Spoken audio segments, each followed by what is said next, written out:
سورہ سواد مکی، آیات 88 رکوعات 5۔ سواد کا سورہ۔ شروع کرتا ہوں اللہ کے نام کی مدد مانگتے ہوئے جو سب کو فیض اور فائدے پہنچانے والا، بے حد مسلسل رحم کرنے والا ہے۔ سعد قسم ہے قرآن کی جو نصیحت کے سبق اور یاد دہانیوں سے بھرا ہوا ہے، یا قسم ہے اس قرآن کی جو عزت و شرف والا ہے۔ بلکہ وہ جنہوں نے کفر و انکار کی زندگی اختیار کی، وہی سخت تکبر، سرکشی، ضد اور پھوٹ ڈالنے میں مصروف ہیں۔ ہم نے ان کے پہلے کتنے ہی نسلیں یا قومیں ہلاک کی جب وہ عذاب میں گھر چکے تھے۔ وہ چیخے چلائے مگر وہ وقت بچنے بچانے کا نہیں ہوتا۔ انہوں نے اس بات پر تعجب کیا کہ ایک ڈرانے والا پیغمبر خود انہی میں سے کیسے آ گیا۔ اس پر حق کے منکرین کہنے لگے کہ یہ جادوگر بھی ہے اور سخت جھوٹا بھی ہے۔ کیا اس نے سارے کے سارے خداؤں کے بجائے صرف ایک خدا بنا ڈالا؟ یہ تو بڑی ہی عجیب بات ہے۔ پھر ان کے بڑے بڑے لوگ یہ کہتے ہوئے چلے گئے کہ چلو اور اپنے اپنے خداؤں پر ڈٹے رہو۔ یقیناً یہی چیز ہے جسے نصب العین یعنی زندگی کا اصل مقصد ہونا چاہیے۔ یہ بات تو ہم نے دوسری کسی قوم یا قریب کی کسی ملت میں کبھی کسی سے نہیں سنی۔ یہ کچھ نہیں ہے مگر ایک گھڑی ہوئی بات۔ کیا ہم میں سے بس ایک یہی آدمی رہ گیا تھا کہ جس پر اللہ کا ذکر مراد قرآن نازل کر دیا گیا؟ بلکہ حقیقتاً وہ میری کتاب ہی پر شک کر رہے ہیں، بلکہ انہوں نے بھی میرے عذاب کا مزہ نہیں چکھا ہے۔ کیا ان کے قبضے میں آپ کے باعزت بے حد عطا کرنے والے مالک کی رحمت کے خزانے ہیں، یا کیا یہ آسمان و زمین اور ان کے درمیان کی چیزوں کے مالک اور صاحب سلطنت ہے؟ اچھا تو پھر چڑھیں عالم اسباب کی بلندیوں پر، یا تو پھر چڑھیں رسیوں کو پکڑ پکڑ کر۔ یعنی اگر یہ لوگ زمین و آسمان کے مالک ہیں تو کائنات کے تخت سلطنت پر قبضہ کرنے کے لیے عرش پر چڑھنے کی کوشش کریں، تاکہ پھر جسے یہ چاہیں اس پر خدا کی رحمت اور وحی کو اتار سکیں۔ یہاں تو بس ایک شکست خوردہ گروہوں کی قسم کا لشکر سامنے نظر آ رہا ہے۔ ان سے پہلے بھی نوح علیہ السلام کی قوم، عاد اور میخوں والا فرعون، سمود اور قوم لوط اور ایکے والے بھی ابدی حقیقتوں یا خدا و رسول کو جھٹلا چکے ہیں۔ وہ لوگ بڑے بڑے گروہ تھے، ان میں سے ہر ایک نے رسولوں کو جھٹلایا، تو اسی لیے وہ میری سزا کے مستحق ہوئے۔ یہ لوگ بھی بس ایک دھماکے کے منتظر ہیں، جس کے بعد کچھ دیر نہ ہوگی، یا جس کے بعد کسی دوسرے دھماکے کی ضرورت ہی نہ ہوگی۔ جبکہ اب وہ کہتے ہیں کہ اے ہمارے مالک، ہمارے عذاب کا حصہ حساب کے دن سے پہلے ہی ہمیں جلدی سے بھیج دے، یا جو ہماری تقدیر ہو وہ حساب کتاب کے دن سے پہلے ہی جلدی سے ہمارے سامنے لے آ۔ جو کچھ بھی یہ بکتے ہیں اس پر صبر کیجیے، اور اس کا طریقہ یہ ہے کہ ہمارے بندے داؤد علیہ السلام کو یاد کیجیے، جو بڑی قوتوں کے مالک تھے۔ حقیقتاً وہ ہر معاملے میں اللہ سے لو لگائے رکھنے یا اللہ کی طرف رجوع کرنے والے تھے۔ ہم نے پہاڑوں تک کو ان کے قبضے میں دے دیا تھا کہ صبح و شام وہ ان کے ساتھ تسبیح کرتے تھے، اور پرندے بھی سمٹ آتے تھے اور سب کے سب ان کی آواز میں آواز ملاتے تھے، یا اور تمام پرندے اکٹھے ہو جاتے تھے اور ان کی تسبیح کی طرف متوجہ ہو جاتے تھے۔ ہم نے ان کی سلطنت کو مضبوط کیا تھا اور انہیں حکمت اور فصل الخطاب یعنی صحیح فیصلہ کن بات کرنے کا علم عطا کیا تھا۔ اور کیا تمہیں کچھ خبر ملی ان مقدمے والوں کی جو دیوار پھاند کر ان کی محراب عبادت میں گھس آئے تھے؟ جب وہ داؤد علیہ السلام کے پاس اندر پہنچے تو وہ ان سے ڈر گئے۔ انہوں نے کہا ڈریے نہیں، ہم دو جھگڑنے والے ہیں جن میں سے ایک نے دوسرے پر زیادتی کی ہے۔ آپ ہمارے درمیان ٹھیک ٹھیک حق کے ساتھ فیصلہ کر دیجئے، اور بے انصافی یا کسی کی رو رعایت نہ کیجیے، اور ہمیں سیدھے راستے کی ہدایت کیجیے۔ یہ میرا بھائی ہے، اس کے پاس 99 دمبے ہیں اور میرے پاس صرف ایک دمبی ہے۔ اس پر بھی یہ مجھ سے کہتا ہے کہ یہ ایک دمبی بھی مجھے دے دو، اور بات چیت میں بھی مجھے دباتا ہے، یا ہر بات چیت میں مجھ پر چھا جانے کی کوشش کرتا ہے۔ داؤد علیہ السلام نے کہا یہ اس کی تم پر ظلم اور زیادتی ہے، جو اپنے اتنے دمبوں کے ہوتے ہوئے بھی تمہاری ایک دمبی کو بھی اپنے ساتھ ملا لینے کا مطالبہ کرتا ہے۔ حقیقتاً بہت سے مل جل کر ساتھ رہنے والے ایک دوسرے پر ظلم اور زیادتی کرتے ہیں، سوا ان کے جو خدا اور رسول اور آخرت پر ایمان لائے اور اچھے اچھے کام کریں، اور ایسے لوگ بہت کم ہیں۔ اور یہ کہتے کہتے داؤد علیہ السلام سمجھ گئے یہ ہم نے ان کا امتحان لیا ہے، اور انہوں نے دوسرے فریق کی بات سنے بغیر جذباتی ہو کر جلدی میں غلط فیصلہ سنا دیا۔ تو انہوں نے اپنے پالنے والے مالک سے معافی مانگی اور رکوع کرتے ہوئے سجدے میں گر گئے اور توبہ تلہ کر کے خدا کی طرف رجوع کر لیا۔ سجدہ کیجیے تو ہم نے ان کا وہ قصور معاف کر دیا، اور حقیقتاً ہمارے ہاں ان کے لیے بڑے تقرب کا مقام اور انجام کی بہتری ہے۔ اے داؤد علیہ السلام، ہم نے تمہیں زمین میں اپنا خلیفہ مقرر کیا ہے، تم لوگوں کے درمیان حق کے ساتھ فیصلہ اور حکومت کرو اور نفسانی خواہش کی پیروی نہ کرو، کیونکہ وہ تمہیں اللہ کی راہ سے بھٹکا دے گی۔ حقیقت یہ ہے کہ جو لوگ اللہ کے راستے سے بھٹک جاتے ہیں ان کے لیے بڑی سخت سزا ہے، اس لیے کہ انہوں نے حساب کے دن کو بھلا دیا ہے، اور ہم نے آسمان اور زمین کو ان کے درمیان کی چیزوں کو غلط طور پر فضول یا بے مقصد پیدا نہیں کر دیا۔ یہ تو ان لوگوں کا خیال ہے جنہوں نے اپنی حقیقتوں کا انکار کیا، ایسے کافروں کے لیے بربادی ہی بربادی ہے، وہ بھی جہنم کی آگ سے۔ کیا ہم ان لوگوں کو جو ابدی حقیقتوں کو دل سے مانتے ہیں اور اچھے نیک کام کرتے ہیں ان کے برابر کر دیں گے جو زمین پر فساد پھیلانے والے ہیں؟ کیا خدا کی عظمت سے متاثر ہو کر برائیوں سے بچنے والوں کو ہم فاسقوں فاجروں جیسا کر دیں گے؟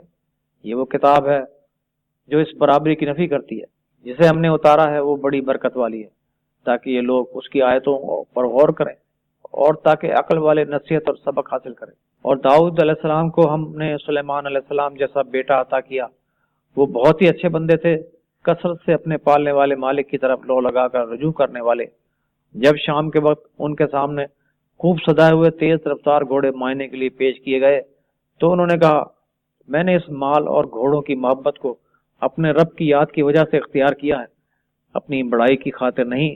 حضرت سلیمان علیہ السلام نے کیونکہ مال اور گھوڑوں کو خدمت خلق اور خدا کی راہ میں جہاد کے لیے اختیار فرمایا تھا، اس لیے ان کو خیر فرمایا، یہاں تک کہ جب وہ سورج نگاہوں سے چھپ گیا تو انہوں نے فرشتوں کو حکم دیا کہ اسے میرے پاس واپس لاؤ، پھر لگے وضول کے لیے اپنی پنڈلیوں اور گردنوں پر ہاتھ پھیرنے۔ پھر ہم نے سلیمان علیہ السلام کا امتحان اس طرح لیا کہ ان کی کرسی پر ایک مردہ یا ناکارہ جسم لا کر ڈال دیا۔ پھر انہوں نے اللہ کی طرف رجوع کیا، انہوں نے دعا کی، اے پالنے والے مالک مجھے معاف کر دے، یا مجھے اپنی رحمت سے ڈھانک لے، اور مجھے وہ بادشاہی دے جو میرے بعد کسی کی شان کے لائق نہ ہو، یا مجھے ایسی سلطنت اور حکومت عطا فرما جو میرے بعد کسی کے لیے سزاوار یا مناسب نہ ہو۔ حقیقتاً تو بڑا عطا کرنے والا ہے۔ تو ہم نے ہوا تک کو ان کے قبضے میں دے دیا، جو ان کے حکم سے جدھر وہ چاہتے تھے بڑی نرمی کے ساتھ چلتی تھی، اور شیطانوں کو بھی ان کے قبضے میں دے دیا، جن میں ہر قسم کی عمارت بنانے والا اور غوطہ لگانے والا تھا، اور دوسرے بھی تھے جو زنجیروں میں جکڑے ہوئے تھے۔ یہ ہماری عطا ہے، تمہیں اختیار ہے، جسے چاہے دو اور جسے چاہو روک لو، کوئی حساب کتاب نہیں۔ حقیقت یہ ہے کہ ان کے لیے ہمارے ہاں بڑے تقرب کا مقام اور انجام کی بہتری ہے۔ اور ہمارے بندے ایوب علیہ السلام کا ذکر کرو، جب انہوں نے اپنے پالنے والے مالک کو پکارا کہ شیطان نے مجھے سخت تکلیف اور عذاب میں ڈال دیا ہے، ہم نے کہا اپنا پاؤں زمین پر مارو، یہ ٹھنڈا پانی موجود ہے نہانے کے لیے بھی اور پینے کے لیے بھی۔ پھر ہم نے انہیں ان کے اہل و عیال آل اولاد بھی واپس کر دی، اور ان کے ساتھ اپنی رحمت سے اتنے ہی اور بھی دیے، عقل و فکر رکھنے والوں کے لیے یادگار سبق کے طور پر۔ یعنی اس میں صاحبان عقل کے لیے یہ سبق ہے کہ انسان کو بلاؤں پر صبر کرنا چاہیے، نہ اچھے حالات میں خدا کو بھول کر سرکش بن جانا چاہیے، اور نہ برے حالات میں خدا سے مایوس ہو جانا چاہیے۔ ہر فائدہ اور نقصان خدا کے ہاتھ میں ہے، وہ ہر طرح بندے کا امتحان لیتا ہے، اس لیے ہر حال میں خدا پر بھروسہ کرنا چاہیے اور اسی سے آس لگانی چاہیے۔ پھر ہم نے ان سے کہا اپنے ہاتھ میں تنکوں کا ایک گچھا جھاڑو لے کر اس کو اپنی بیوی کو مار دو اور اپنی قسم نہ توڑو، بے شک ہم نے اسے صبر کرنے والا پایا، بڑا ہی اچھا بندہ، یقیناً وہ اپنے مالک کی طرف بہت لو لگانے والا اور بڑا رجوع کرنے والے تھے۔ اور ہمارے بندوں ابراہیم علیہ السلام اور اسحاق علیہ السلام اور یعقوب علیہ السلام کا ذکر کیجئے، جو بڑی قوت عمل رکھنے والے، بڑی گہری نگاہوں والے تھے۔ ہم نے انہیں عالم آخرت کو یاد رکھنے کی پرخلوص صفت کے ساتھ مخصوص کیا تھا، یا ہم نے ان کو ایک خاص صفت کی بنا پر چنا تھا، اور وہ آخرت گھر کی یاد تھی۔ یعنی ان کی بلندیوں کی اصل وجہ یہ تھی کہ ان کی ساری فکر اور ساری کوششیں آخرت کے لیے تھی۔ وہ خود بھی آخرت کو یاد رکھتے تھے اور دوسروں کو بھی یاد دلاتے رہتے تھے۔ بلا شبہ وہ ہمارے نزدیک چنے ہوئے نیک لوگوں میں سے تھے۔ اور اسماعیل علیہ السلام، عیسیٰ علیہ السلام اور ذوالکفل کا ذکر کرو، یہ سب کے سب نیک لوگوں میں سے تھے۔ غرض یہ بڑا اہم تذکرہ ہے، اور حقیقت یہی ہے کہ خدا کی عظمت سے متاثر ہو کر برائی سے بچنے والے متقین کے لیے انجام کی بہتری ہی بہتری ہے۔ ہمیشہ ہمیشہ رہنے والی جنتیں جن کے دروازے ان کے لیے کھلے ہوں گے، وہ ان میں تکیوں سے لگے ہوئے بیٹھے ہوں گے، منگوا رہے ہوں گے کھانے اور پینے کی بہت سی چیزیں، اور ان کے پاس شرمیلی ہم عمر حوریں ہوں گی۔ یہ وہی ہیں جس کا حساب کے دن عطا کرنے کا تم سے وعدہ کیا جاتا ہے۔ حقیقت یہ ہے کہ یہ ہمارا دیا ہوا رزق ہے جو کبھی ختم ہونے والا نہیں۔ یہ تو ہے متقین کا انجام، اور سرکشوں کے لیے انجام کی برائی ہی برائی ہے۔ جہنم ہی جہنم جس میں وہ جلسائے جائیں گے یا جس کی گرمی وہ اٹھائیں گے، تو بہت ہی برا ہے وہ ٹھکانہ۔ یہ ہے ان کے لیے، بس وہ مزے چکھیں گرم کھولتے ہوئے پانی، کچے خون اور پیپ کا، اس صورت کی دوسری ملتی جلتی ہوئی تلخیوں کا۔ یہ بڑا گروہ اور فوج کی فوج ہے جو تمہارے ساتھ ساتھ جہنم میں ٹھس ٹھس کر داخل ہو رہی ہے۔ انہیں خوشی نہ ہو، انہیں تو اسی آگ کی گرمی کو برداشت کرتے رہنا ہے، یا یہ آگ میں جلسنے والی ہیں۔ جہنمیوں نے آنے والی فوج سے کہا، بلکہ تم ہی جھلسے جا رہے ہو، تمہارے لیے خوشی نہ ہو، تم ہی یہ دن ہمارے سامنے لائے ہو، کیسا برا ہے یہ ٹھکانہ۔ پھر وہ کہیں گے، اے ہمارے مالک، جو ہمارے سامنے اس انجام کو لایا اس کو جہنم کی دگنی سزا دے۔ پھر وہ آپس میں کہیں گے، آخر کیا بات ہے، ہم یہاں ان لوگوں کو نہیں دیکھتے جنہیں ہم بہت ہی برے آدمیوں میں شمار کرتے تھے؟ ہم نے تو ان کا بڑا مذاق اڑایا تھا، یا ہماری نظریں ان کے دیکھنے سے چوک رہی ہیں؟ بے شک یقیناً ایسا ہی واقعاً ہونا ہے، یا بے شک یہ بات بالکل سچی ہے۔ جہنم والوں میں یہی کچھ جھگڑے ہونے والے ہیں۔ فرما دیجئے کہ میں تو بس برائی کے برے انجام سے ڈرانے والا ہوں، اور کوئی خدا نہیں ہے سوائے اللہ کے، جو یکتا ہے، زبردست اور سب پر غالب، آسمانوں اور زمین کا اور ان کے درمیان کی چیزوں کا پالنے والا مالک ہے، جو زبردست عزت والا بھی ہے اور بڑا معاف کرنے والا بھی۔ ان سے کہیے کہ یہ بہت بڑی خبر ہے جس کو سن کر تم منہ پھیر پھیر لیتے ہو، یا جس سے تم بے پرواہی اختیار کیے ہوئے ہو۔ مجھے تو عالم بالا کے رہنے والوں کا کوئی علم نہ تھا جب وہ سوال و جواب یا بحث و مباحثہ کر رہے تھے۔ مجھے تو وحی کے ذریعے سے یہ باتیں صرف اس لیے بتائی جاتی ہیں کہ میں صاف صاف کھلا کھلا خبردار کرنے والا یا برائی کے برے انجام سے ڈرانے والا ہوں۔ جب تیرے پالنے والے مالک نے فرشتوں سے کہا، میں مٹی سے ایک انسان بنانے والا ہوں، تو جب میں اسے پوری طرح تیار کر لوں اور اس میں اپنے خاص روح میں کا ایک جز پھونک دوں، تو تم اس کے آگے سجدے میں گر جانا۔ تو جتنے فرشتے تھے سب کے سب نے سجدے کیے سوائے ابلیس کے۔ اس نے تکبر کیا اور وہ کافروں ہی میں سے تھا۔ خدا نے کہا، اے ابلیس، تجھے کس چیز نے اس کے سامنے سجدہ کرنے سے روکا جسے میں نے خود اپنے دونوں ہاتھوں سے یعنی اپنی قدرت خاص سے پیدا کیا ہے؟ تو بڑا بن رہا ہے، یا تو واقعی اونچے درجے والی ہستیوں میں سے تھا؟ ابلیس نے جواب دیا، میں اس سے بہتر ہوں، کیونکہ آپ نے مجھے تو آگ سے پیدا کیا تھا اور اس کو مٹی سے۔ خدا نے فرمایا، اچھا تو یہاں سے نکل، حقیقتاً تو مردود ہے، یعنی تو رد کیا ہوا ہے، یا تو ہمیشہ کے لیے راندہ ہوا ہے۔ یقیناً تجھ پر بدلے کے دن تک میری لعنت اور پھٹکار ہے، یعنی تیرے لیے ہمیشہ میری رحمت سے دوری ہی دوری اور محرومی ہی محرومی ہے۔ ابلیس بولا، اے میرے مالک، یہ بات ہے تو پھر مجھے اس وقت تک کے لیے مہلت دے دے جب سب لوگ دوبارہ اٹھائے جائیں گے۔ فرمایا، تجھے موقع دیا جاتا ہے اس دن تک جس کا وقت مجھے معلوم ہے۔